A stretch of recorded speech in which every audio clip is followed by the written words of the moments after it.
Hello, I've been requested to contribute to this conference by a comment on the recent Lancet series. Very happy to do so, although unfortunately I was not able to contribute directly, but I tried to do my best by sending this video message. I think that the first question that we have to ask ourselves is to which extent the reality of the region is reflected in the Lancet series. And the first question is about what proportion of children should be considered at risk of poor development. The estimates which the series provide indicate a prevalence of average prevalence in the region of 19% of children with poor development. Now, this prevalence is calculated on the basis of stunting, which is chronic malnutrition, as you know. And of course, you may easily understand that chronic malnutrition doesn't reflect the wide range of issues of poor opportunities for development are present in the region. If you consider, for example, maltreatment, poor parenting, lack of early education, these are much more important in most countries, although there are still countries where nutrition is an issue. Just to give you a few examples, in Armenia, over 1/3 of children do not receive any family support for early learning. And in Kosovo, over 60% of children experienced psychological aggression or physical punishment in the preceding month.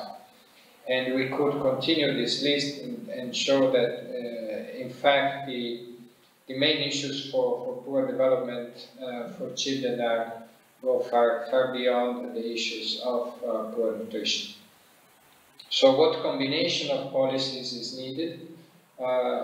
In this respect, we totally agree with the main policy indication emerging from the Lancet series, which is that a multi-sector effort is needed. These sectors include, of course, the health sector, the education sector, and the social sector and welfare and fiscal policies. Welfare and social protection are meant to reduce the socioeconomic risk, which represent, as we know, in many but not all instances, the common distant determinant of poor development through poverty and its different dimensions. Early education is at least as important to provide opportunities for early education and socialization and compensate for insufficient or inadequate family inputs. Based on the fact that there is mounting evidence of the inputs of what kind of inputs this early education provides and what are the benefits, starting from the equalizing effect of early education on the future of children. And finally, health policies to include evidence-based development-focused intervention in the portfolio of health interventions, particularly those to preventive and promoting interventions since the prenatal period and particularly since conception. These three main sector policies should be combined in an articulated multi-sector agenda for the region with support to parenting, both resources and skills considered as the key policy priority. If parenting is the key policy priority, home visiting should be considered probably the key strategy to reach out for all families. There is recent work done by UNICEF and other agencies on this with a series of training modules, and I think this is a great instrument to put in place in all European countries, not only Eastern ones, to improve child development. Based on existing data that we have, surveys, mixed indicators, and including the recent WHO survey carried out in 5 different countries on ECD, I think we can indicate a series of policy directions to be recommended to strengthen ECD policy development and implementation in all countries. The first is to promote intersector collaboration and planning and integrated approaches, which needs to be based on interinstitutional agreements and mechanisms, both at governmental and at local level. There are several examples from countries on how to do this, how to successfully sustain this agreement and these intersectoral actions. The second is to achieve a priority place for ECD in the political agenda, and consequently, of course, to develop a specifically funded ECD agenda based on a three-tiered perspective and argument. First one is human rights, the second is the economic returns, and the third is the equalizing effects of investing in the ECD. The third policy indication is the importance of increasing awareness of the importance of ECD issues at all levels, including, of course, policymakers, but also professional association and society in general, with specific attention for first-time parents. Then we have to develop technical and implementation guidelines for effective interventions and adapt these packages of intervention to the needs of different countries, including, of course, disadvantaged population groups and areas.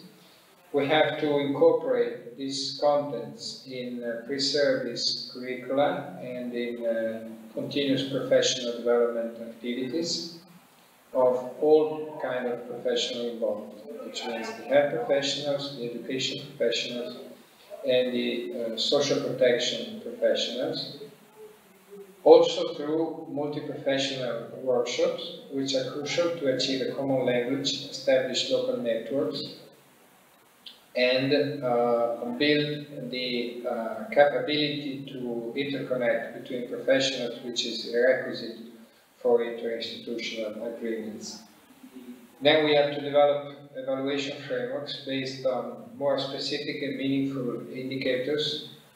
And here we have the multi-indicator cluster survey as a solid base for developing further the indicators and the evaluation systems that are still lacking in most countries.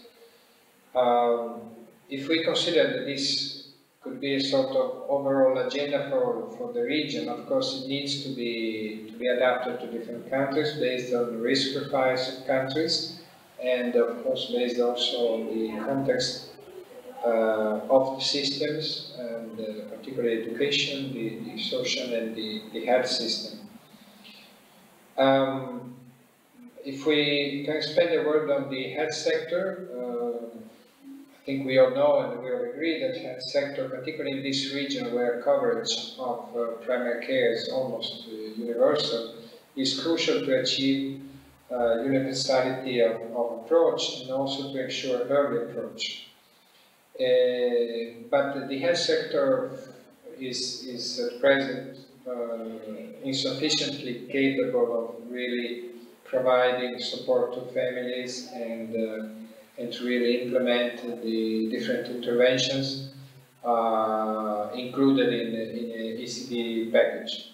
So what we have to do is essentially to incorporate these contents in the health sector plan, to incorporate these contents in the training curricula and job description of all health professionals, to develop clear technical guidelines on ECD interventions and include them in health service delivery packages. The health sector should also take an active role in collaborating with other sectors, which is usually not the case. And also, of course, the health sector should incorporate development focus indicators in the evaluation systems and in the monitoring and evaluation of different services.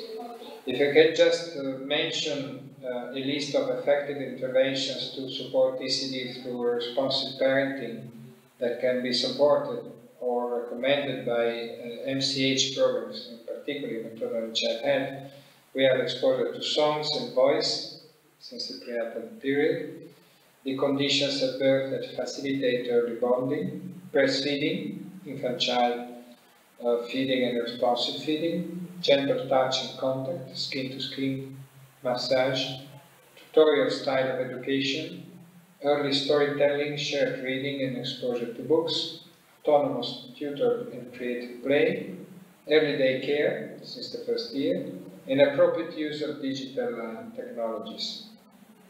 I would like to mention one last issue concerning the role of society as a whole, because we don't think that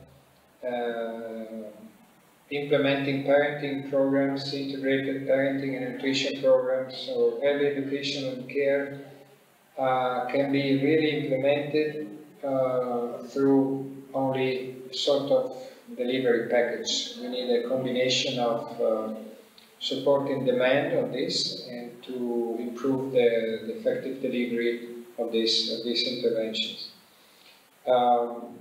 Universality and particularly effectiveness can only be guaranteed by a combination of demand and offer components, and as a consequence we have